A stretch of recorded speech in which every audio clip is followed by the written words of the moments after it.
On a fini la première partie de l'analyse et le cassement des papos de M. Johnny Pacheco en connivence avec le rebelle Guillaume Kibafori Soro. Excusez-moi, tout à l'heure, j'ai reçu un coup de fil, donc je devais répondre, c'était un peu urgent, raison pour laquelle j'ai coupé le live et je préfère faire deuxième partie.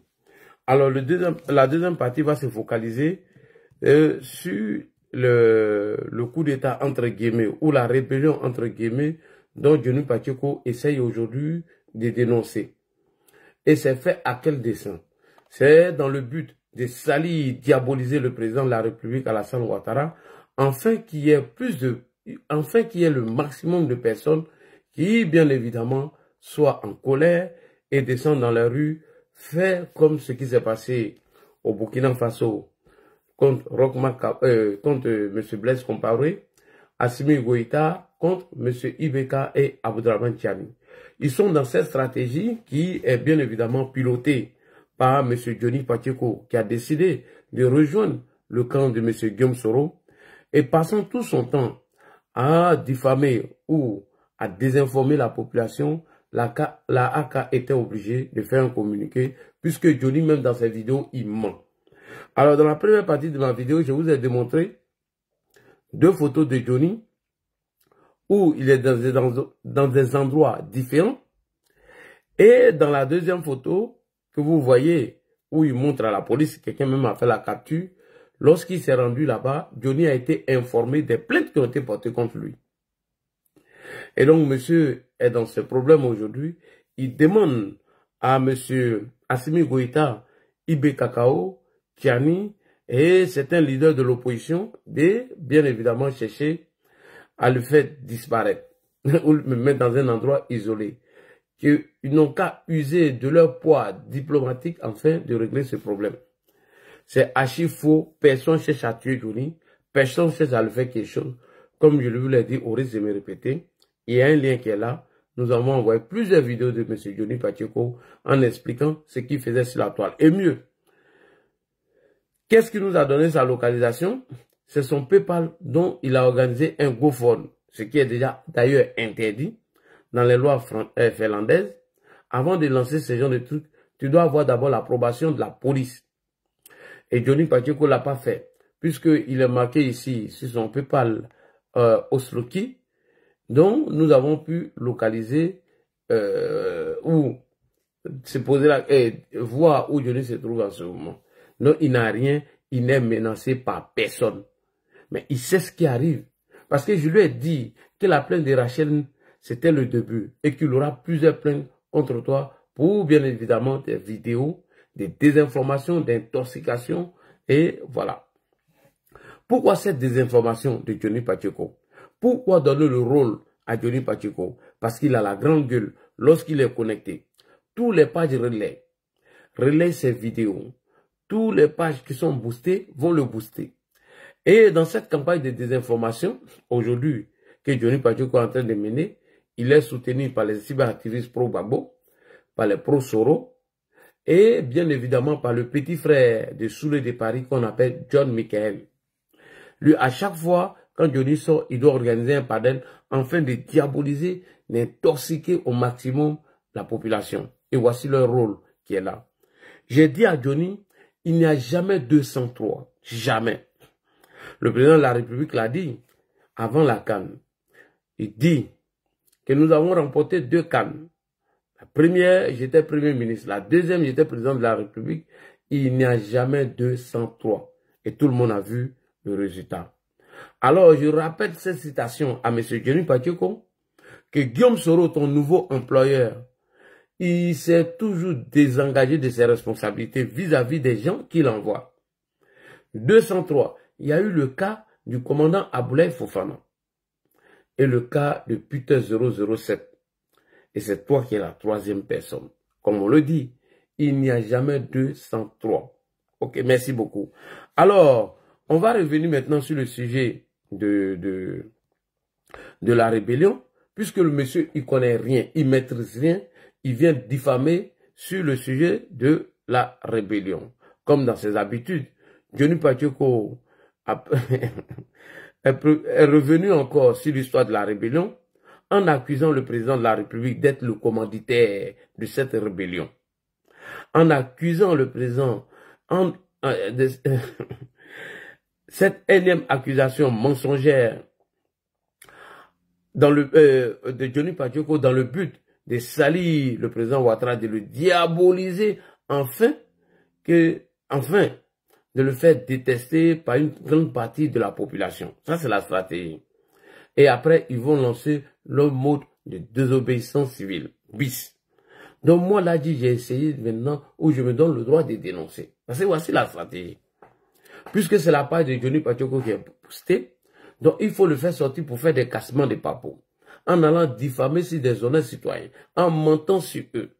Et comme ça, ça va gonfler le peuple à bloc et à se dresser contre eux. Ça, c'est la première stratégie qu'ils ont mis. Mais Guillaume Soro avait déjà expliqué cette stratégie. En 2020, lors de son audio, que le procureur du Chat nous a rejoué, et Mme Afousatou Bamba est venue confirmer ces audios.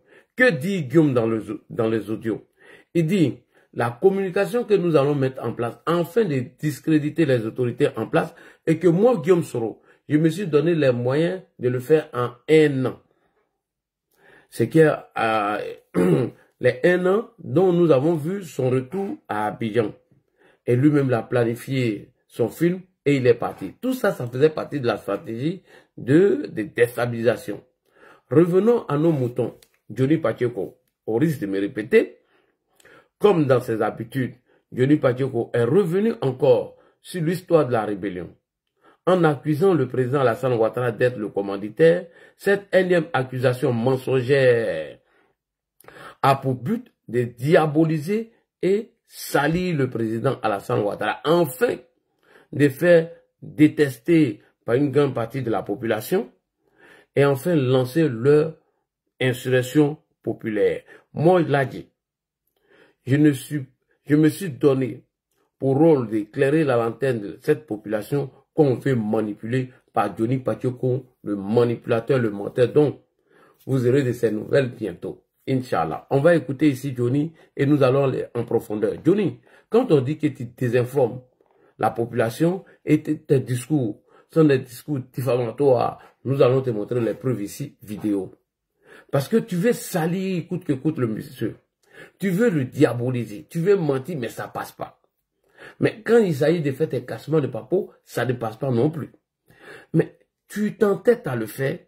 Et lorsque des proches du président Ouattara vont vouloir te demander des preuves en portant plainte contre toi, tu vas venir pleurnicher pour dire Alassane Ouattara veut t'arrêter, ce qui est faux d'ailleurs. On écoute Johnny Pacheco sur l'histoire de la rébellion dont nous allons développer tout à l'heure. Merci beaucoup. Merci pour le cœur. Merci pour tout. Présenté. C'est trop facile de dire que le président de la République est le commanditaire de la rébellion, sans nous apporter aucune preuve. J'ai dit aucune. Mais on va continuer. Le mythomane bipolaire de Johnny Pacheco, le menteur, c'est que il sait ce qu'on appelle la désinformation. Lui, il le connaît. Tu ne peux pas changer de version à chaque fois sur cette cause de la rébellion. Tu ne peux pas changer de version. Champion, il faut arrêter ça. À chaque fois quand tu prends cette histoire de la rébellion, tu changes de version. En fonction de ta position et de ta pensée et de ton pancréas, tu changes de position, M. Johnny. Quand tu as faim, c'est le président Alassane Ouattara qui est le commanditaire de la rébellion. Et quand tu es rassasié, la rébellion est l'incompétence de M. Laurent Gbagbo. C'est-à-dire que quand il a faim, quand il a envie de manger, quand il n'a rien sous la main, oui, la rébellion, c'est Alassane Ouattara qui est le commanditaire. Mais une fois qu'il mange, que son sale ventre est rempli, il dit que la rébellion est l'incompétence de M. Laurent Gbagbo. Il faut que tu arrêtes. Et pourtant, voici toi-même, tu nous disais, dans un droit de réponse à Simone Yves, tu nous as dit que la rébellion est de l'incompétence de M. Gbagbo. C'est ça la désinformation. Tu ne peux pas nous dire hier que la rébellion est l'incompétence de M. Laurent Gbagbo et demain venir nous dire encore que oui, c'est Alassane Ouattara qui était le commanditaire de la rébellion. Mais ça, c'est de la désinformation, champion. Voilà, il faut qu'on te le dise. Il faut qu'on te dise la vérité parce que tu es un idiot, tu es un propagandiste, tu es un pauvrolo, tu es un menteur.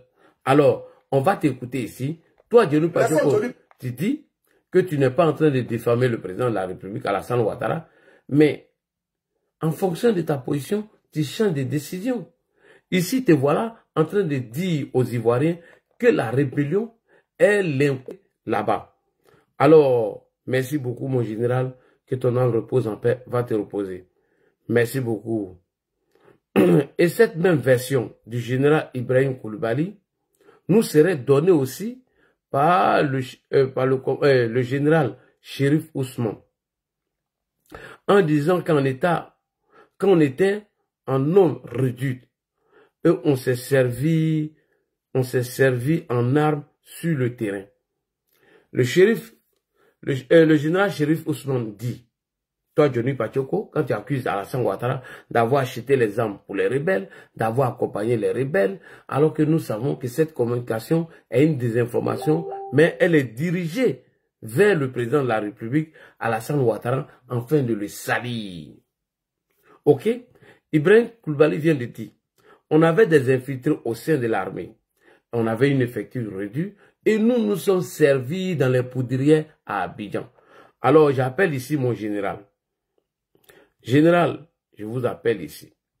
S'il vous plaît, mon général. Cette version du général Koulibaly, Ibrahim Koulibaly, nous sera donnée aussi. Et c'est dans les poudrières que nous sommes servis.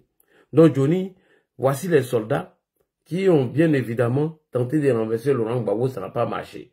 Et mieux, Laurent Gbagbo ne t'a présenté aucune preuve. Moi, je viens de te montrer la preuve du chef Ibrahim Koulibaly et de monsieur général Chérif Ousmane. Alors, je vais continuer. Johnny Pachoko, le mythomane, le menteur, le manipulateur, moi là dit Chérif, je te promets que ta désinformation et le soulèvement populaire ne passera pas. Ta désinformation que tu es en train de faire là, en connivence avec M. Guillaume Soro, et afin de lancer vos mots d'ordre en 2025, Johnny, ça serait poteau. Moi, je te dis ça, ça serait poteau. Gaïa poteau même. Dumba poteau. Tu ne vas pas croire à champion. Si ça vient te trouver même en prison, nous allons garder ces vidéos pour te montrer plus tard. Ok? On continue. Monsieur Ibrahim Koulibaly et Chérif Ousmane nous ont donné la même version. Comment ils se sont servis en armement sur le terrain.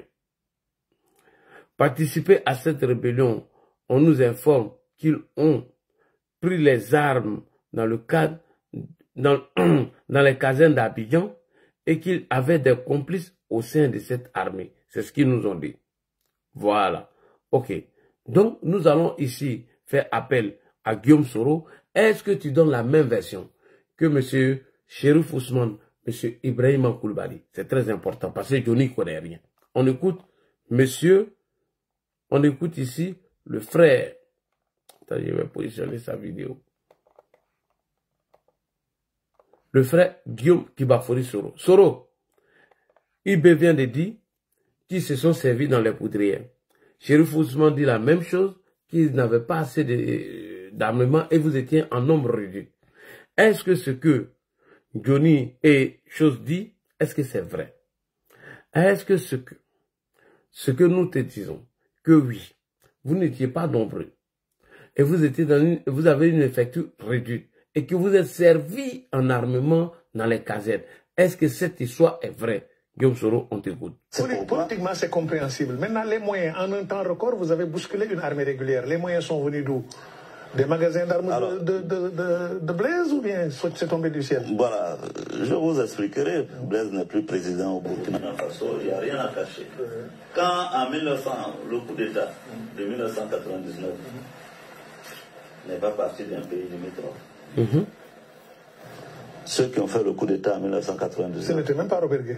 Ce n'était même pas Robert Gué. Il a été le bénéficiaire, mais il n'était pas l'artisan. Ceux qui ont fait le coup d'État de 1999, tenant en respect toute l'armée, c'est ceux-là qui vont se retrouver en exil. Donc c'est pas des novices. À l'exception de ceux qui ont été tués comme les Diomandés. Voilà, voilà. Donc ce ne sont pas des novices. Ce sont des gens qui ont déjà fait un coup d'État. C'est ce que les gens ne prennent pas en compte dans l'analyse. Donc, ce n'est pas des novices. Ce sont des gens qui ont déjà fait un coup d'État, qui sont supposés donc savoir où se trouvent les poudrières, où se trouvent les endroits stratégiques, où se trouvent exactement. Ils ont fait carrière dans l'armée ivoirienne. Ils ont fait carrière dans l'armée ivoirienne avant de s'exiler. Donc ce n'est pas des gens, ce n'est pas des mercenaires, ce n'est pas des... Non, ce sont des soldats de l'armée régulière ivoirienne qui ont déjà perpétré un coup d'État et qui savent à quoi s'en tenir. C'est ceux-là que nous regroupons, les meilleurs, et nous rentrons en Côte d'Ivoire. Ils s'infiltrent en Côte d'Ivoire, à Korogo, à Bouaké et à Abidjan. Ils ont des complicités locales, des complicités à l'intérieur de l'armée, voilà, de l'armée même. Ils ont des complicités avec la population. Et c'est plutôt ce contexte favorable, fertile, qui permet qu'une soixantaine, sinon une centaine d'hommes arrivent à défier toute une armée. Absolument. Voilà. Merci beaucoup. Guillaume Soro, merci d'avoir éclairé la lanterne des Ivoiriens. Parce que Guillaume Soro, comme ton envoyé Johnny Pacheco veut se servir de cette campagne de diabolisation contre le président Ouattara, en prenant pour thème la rébellion pour, bien évidemment, chercher à énerver la population. Alors, chers frères et sœurs, et maintenant, la cerise sur le gâteau. Le commandant supérieur de la gendarmerie, écoutez bien, sous le régime de Laurent Gbagbo, va confirmer totalement les versions données. Il va confirmer totalement les versions données par Ibrahim Koulibaly, Chérif Ousmane et Guillaume Kibafori Soro. À savoir que les rebelles se sont effectivement servis en armement et en matériel, dans les casernes de la gendarmerie à Abidjan. Je répète, Guillaume Soro, pour déconstruire Guillaume Soro et M. Johnny Pacheco, le commandant supérieur de la gendarmerie, sous Laurent Gbagbo, il va nous confirmer totalement les versions données par M. Ibrahim Koulibaly dit Ibé, Chérif Ousmane et M. Kone et M. Guillaume Kibafori Soro, à savoir, ils étaient une effectif réduite et deuxièmement, ils n'avaient pas les moyens. Et donc, avec leurs complices qui étaient au sein de l'armée, ils ont réussi bien évidemment à se servir des armes, et se servir dans ces poudrières à l'aide de leur, avec aide de leurs amis qui étaient complices dans cette armée. Et c'est ce que le commandant supérieur de la gendarmerie va venir dire, pour désavouer Johnny, pour montrer à Johnny qu'il est là en train de désinformer la population, il est en train de mentir. Parce que tu ne peux pas accuser Alassane Ouattara d'être le père de la rébellion sans nous apporter aucune preuve, rien du tout. Par quoi tu fais le lien entre Alassane Ouattara, président de la République de Côte d'Ivoire, avec cette rébellion? Moi, je ne sais pas.